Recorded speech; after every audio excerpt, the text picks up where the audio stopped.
Cuando comenzamos a ver integrales, vimos algo que es fundamental en el cálculo, que es la regla de Barrow, y es tan fundamental que formaba parte de un teorema que se llamaba teorema fundamental del cálculo.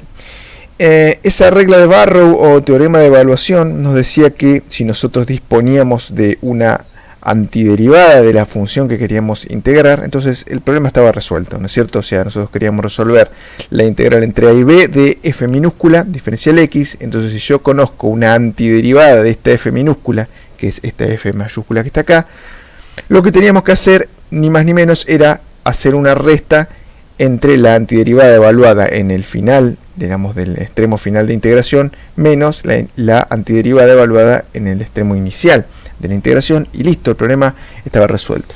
Por supuesto, el problema más importante era encontrar la antiderivada de f, ¿sí? Encontrar esta f mayúscula. A veces es fácil, si uno tiene una función sencilla acá, a veces no. Entonces para eso lo que hicimos fue ver métodos como por ejemplo el método de sustitución o el método de integración por partes que nos permitían obtener esta antiderivada. Luego la evaluación era muy sencilla y se hacía mediante esta regla. ¿Qué es lo que pasa? Hay situaciones en que no podemos o no vamos a poder aplicar la regla de Barrow, y en general se corresponde a dos motivos. El primer motivo es que no podemos calcular una antiderivada, o sea, hay funciones para las cuales es imposible o no existe una antiderivada. Por ejemplo, esta función e a la x cuadrado o esta función raíz de 1 más x al cubo no tienen antiderivadas, no hay forma de hallarlas. Entonces en definitiva no se puede resolver la integral de la manera que nosotros la hemos aprendido, o sea, una integral definida utilizando el teorema fundamental del cálculo. Esa es una de las posibilidades. Otra posibilidad es que directamente no tengamos función para integrar, o sea que no disponemos de esta f, ¿sí? No, sabemos que tenemos que integrar algo, pero no sabemos qué función es. Eso cuando puede pasar, parece extraño, pero no lo es tanto, ¿sí? Puede pasar cuando uno tenga valores de la función. ¿Sí? Entonces uno puede tener valores de la función, pero no tiene una forma matemática de la función. O sea, uno tiene un montón de mediciones de una variable, por ejemplo temperatura, ¿sí? Pero no tiene una función que me diga la temperatura es logaritmo de x o lo que fuera. No sabemos qué función, sino que tenemos solamente una tabla de valores numéricos, y entonces disponemos de eso y de alguna manera nos tenemos que ingeniar para resolver una integral. O sea, si uno piensa en que esos valores numéricos yo los puedo plotear en el plano, o sea, en un plano cartesiano, yo puedo poner todos esos valores numéricos, podría de alguna manera buscar la forma de encontrar el área bajo la curva que está comprendida por la unión de todos esos valores numéricos. Sí, eso no es algo que pareciera extravagante, o sea, uno podría encontrar. Lo que pasa es que ¿cómo integramos si no tenemos la función? Bueno, lo único que nos queda es recurrir a la geometría y realmente hacer el cálculo del área utilizando esos puntos y utilizando la suma de Riemann, ¿sí? Eso es lo que vamos a hacer. Entonces, esto corresponde al cálculo de integrales aproximadas. Aproximadas quiere decir que nosotros no vamos a obtener el valor exacto de la integral como se hace cuando uno resuelve una integral definida, sino que la vamos a obtener mediante la suma de Riemann con una cantidad de términos determinada, lo suficientemente grande para que el problema esté resuelto de manera satisfactoria. Pero cuando n no es infinito o no tiende a infinito, la integral no es exacta, es aproximada. O sea, uno siempre puede encontrar un valor de n más grande para que la integral dé un poco mejor. Esa es la idea. No obstante, vamos a ver que las aproximaciones son muy buenas, las que se obtienen con este método que vamos a ver, que se denomina regla trapezoidal. Entonces, la integral definida nosotros la habíamos planteado de esta manera, o sea, esta era la definición formal, o sea, el límite de la sumatoria de Riemann cuando n tiende a infinito. Entonces, esto, digamos, para refrescar la memoria, ¿qué era lo que había dentro de la suma de Riemann? Bueno, era base por altura de un rectángulo, ¿sí? Base era delta x, altura era f de x y estrella. Entonces eso quería decir que nosotros hacíamos una suma de áreas de rectángulos que superponíamos sobre la función, como estamos viendo acá. Este gráfico lo hemos visto 1.000.000 de veces, pero realmente la integral definida tiene tantas aplicaciones que tiene muchísimas interpretaciones del mismo gráfico. Entonces, si nosotros pensamos en, por ejemplo, este rectángulo que tenemos acá en medio, donde está marcado delta x, que corresponde al valor xy estrella. Entonces ese xy estrella nos daba, evaluado en la función, nos daba la altura, ¿sí? Esta altura correspondiente a este punto, o sea el valor de y que nos da este punto es la altura de ese rectángulo. Entonces cada uno de estos fx estrella corresponde a la altura de un rectángulo, mientras que delta x es la base del rectángulo. Entonces si yo sumo todas las áreas de los rectángulos, en definitiva todo lo que está dentro del corchete es una aproximación a la integral definida, porque es más o menos el cálculo de área bajo la curva, ¿sí? Entonces esa es la idea que vamos a utilizar para definir esto de la integral aproximada. Lo que vamos a hacer es sacarle el límite a esto.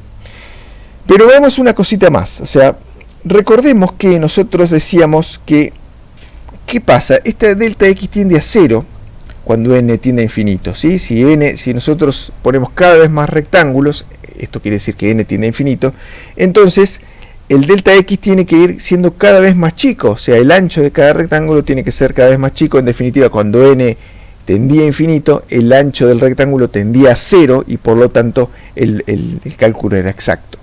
Entonces nosotros habíamos dicho que cuando delta x tendía a 0, lo que quería decir es que tanto el punto definido como por x y estrella, como los puntos definidos por x sub y x sub i menos 1, ¿sí? Los bordes del rectángulo, terminaban convergiendo los tres en 1, ¿sí? Porque el delta x tendía a achicarse, entonces las esquinas se acercaban entre sí, y bueno, el punto negro que está acá siempre iba a quedar en el medio de dos puntos marcados, en este caso como azul y rojo, que se acercaban entre sí cuando delta x tendía a 0. Entonces, en definitiva, si nosotros aplicábamos un límite cuando n tendía a infinito, esta sumatoria, o el límite de esta sumatoria, que tenía los valores x estrella, o los puntos muestra, como le habíamos llamado, terminaba siendo igual a que si nosotros tomábamos una aproximación utilizando el punto extremo derecho, que está marcado acá en azul, o el punto extremo izquierdo, que está marcado acá en rojo. En definitiva, los límites eran iguales. Fíjense que acá, la diferencia es que acá usamos f de x y estrella, acá usamos f de x y, corresponde a este punto, y acá usamos f de x sub i menos 1, que corresponde a este otro punto que está acá, evaluado, y nos da el punto rojo, ¿sí? Entonces, en definitiva, los tres límites eran iguales. Bien, entonces, ¿qué es lo que vamos a hacer? Vamos a decir que si n es lo suficientemente grande, o sea, n no va a poder tender a infinito ahora porque nosotros no tenemos, por ejemplo, no tenemos función para integrar.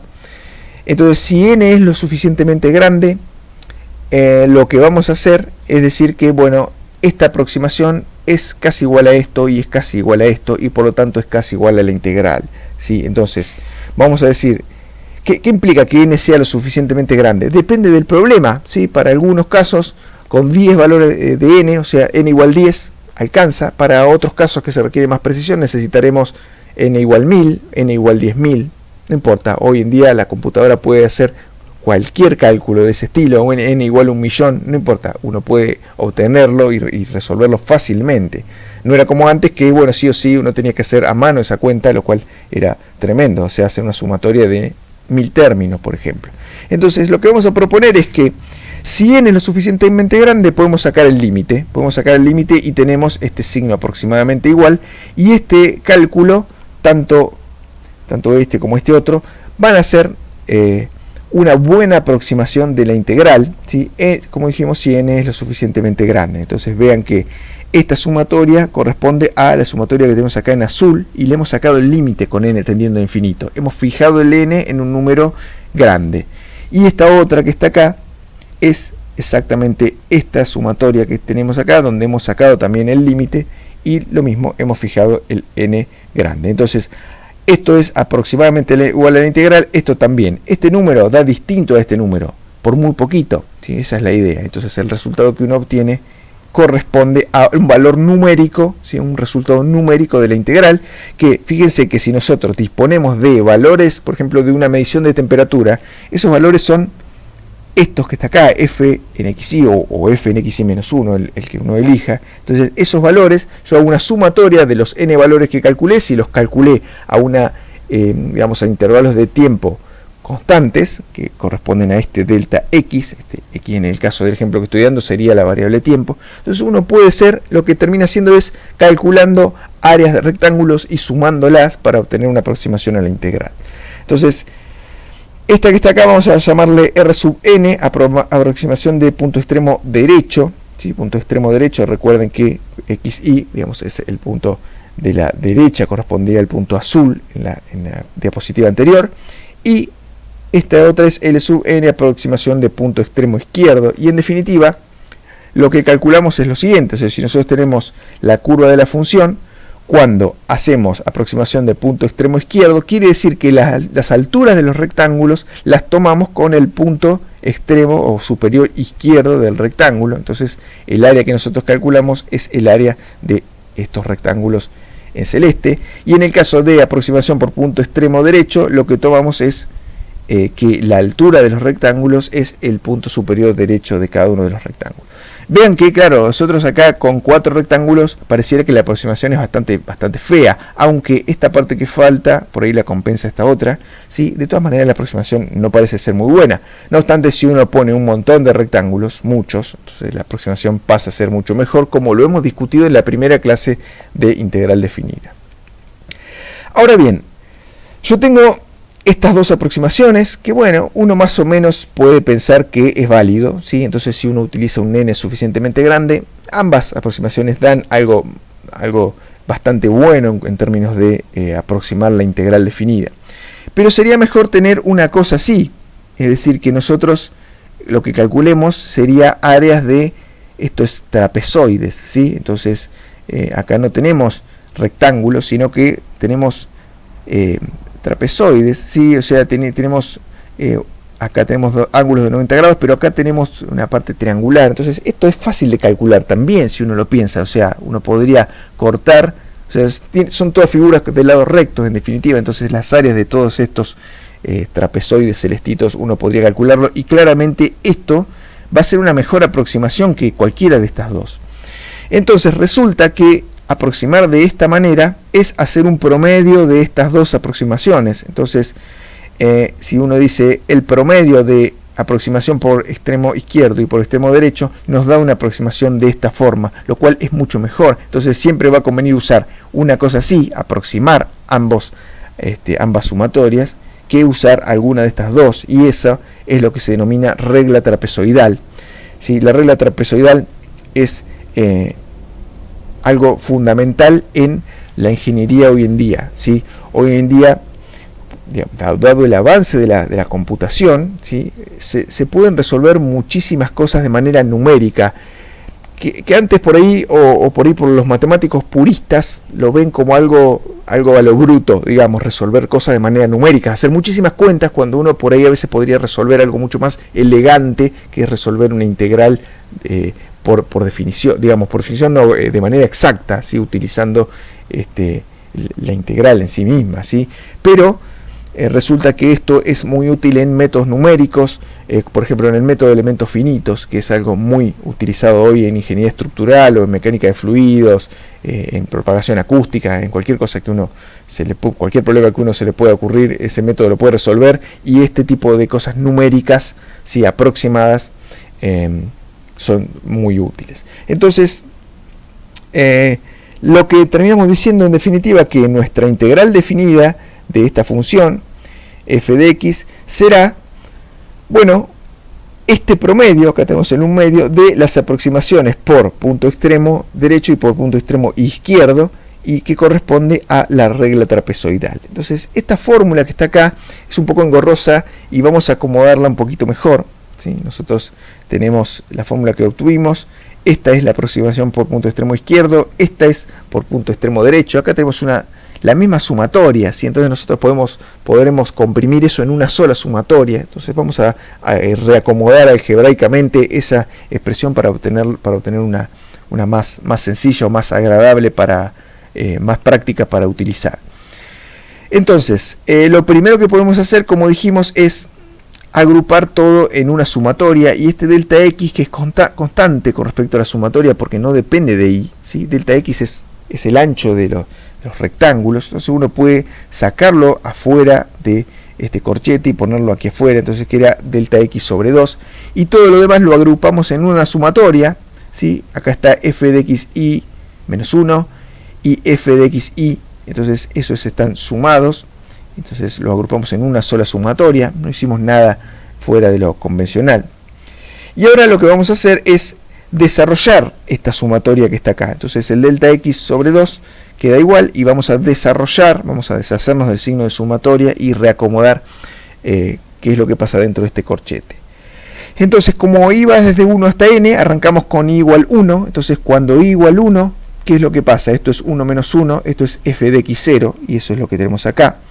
Cuando y igual 1, esto es f de x1, entonces para y igual 1 tenemos esto, es lo que nos da la sumatoria. Cuando y igual 2, ¿qué es lo que pasa? Este x sub y menos 1 se convierte en 2 menos 1, 1, esto se convierte en f de x1, y cuando y igual 2 también, nosotros tenemos que esto es f de x2, entonces para y igual 2 obtenemos este otro término de la sumatoria.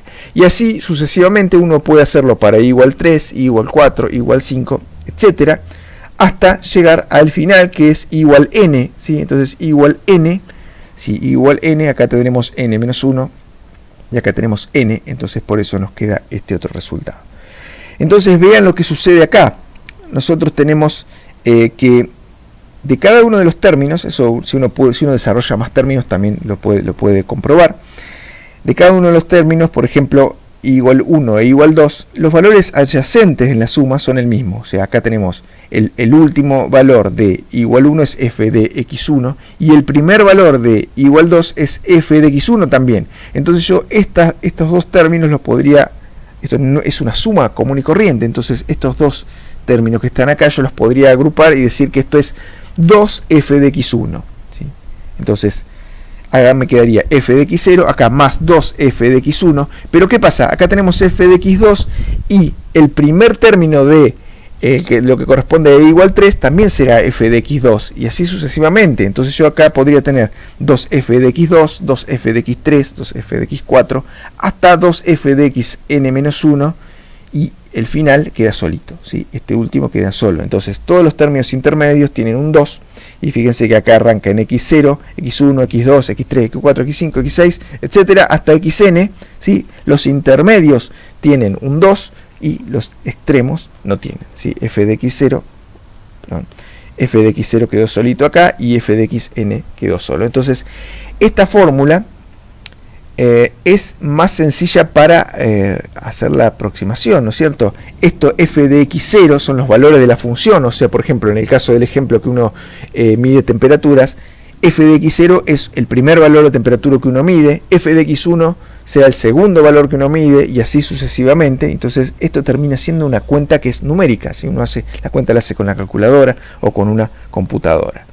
Entonces, en definitiva, nuestra regla trapezoidal, recordemos que lo que estamos haciendo es resolver de manera aproximada esta integral definida, estará dada por esa fórmula donde delta x, que acá tiene que aparecer, es el ancho del intervalo de la variable, ¿sí? Y será b menos a sobre n. Entonces, esta fórmula nos va a permitir resolver de manera aproximada una integral. Entonces, vamos a utilizar esta regla para resolver de manera aproximada esta integral. Esta integral es fácil de resolver de manera exacta, ¿sí? O sea, uno puede resolver la integral de 1 sobre x, uno sabe cuál es la primitiva, y también evaluarla entre 1 y 2, pero vamos a resolverlo numéricamente, o sea, de manera aproximada, utilizando la regla trapezoidal, para ver que el resultado es similar, lo cual es razonable por lo que hemos visto, pero vamos a hacerlo. Entonces, vamos a resolverlo, a aproximarlo, utilizando 5 valores de n, o sea, haciendo una sumatoria de 5 términos.